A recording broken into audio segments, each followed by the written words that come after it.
Okay, what's up, y'all? Welcome back to the Never Ending Drum Kit. In this episode, I'm going to show you how to make this little Conga perk. And it is a Serum patch, and it's super nice and super easy.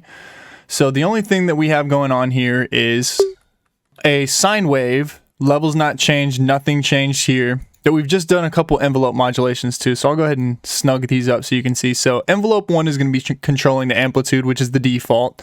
Then with envelope 2, as you can see, way shorter. Whoops. Way. Ooh,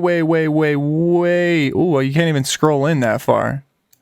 Can you not scroll more? Yeah, that's as far as you can scroll in. So it's got a 3.1 millisecond pitch drop. And it also controls this.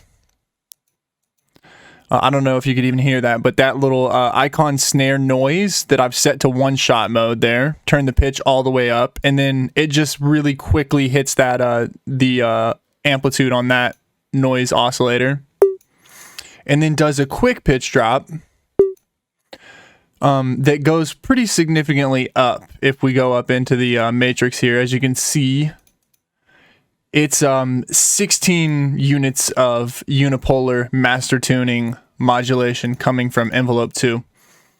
Then keeping it on flowing pretty quickly here, I have another envelope, and as you can see, this is our amp modulator.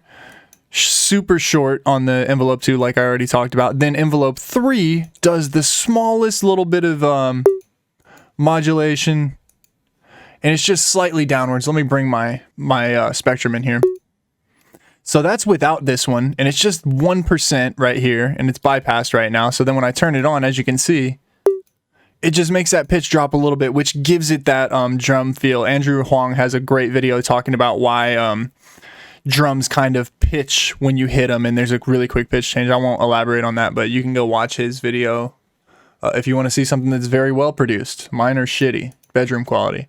So then the next thing we have going here is a chorus, bringing a little tiny bit of width to it, right? Not too much, just a little bit of width. Then we have a limiter here, which is doing upwards compression. So when the threshold gets passed, it brings the volume up. And then lastly, just a V-clip. Bam. Simple as that. And so with that, you have your very own Serum Conga. And that's going to be it for this one, y'all. If you want to get this drum or any of the other drums in the kit, just go down in the description. There's a link to it there. And thank you for watching. I will see you in the next one.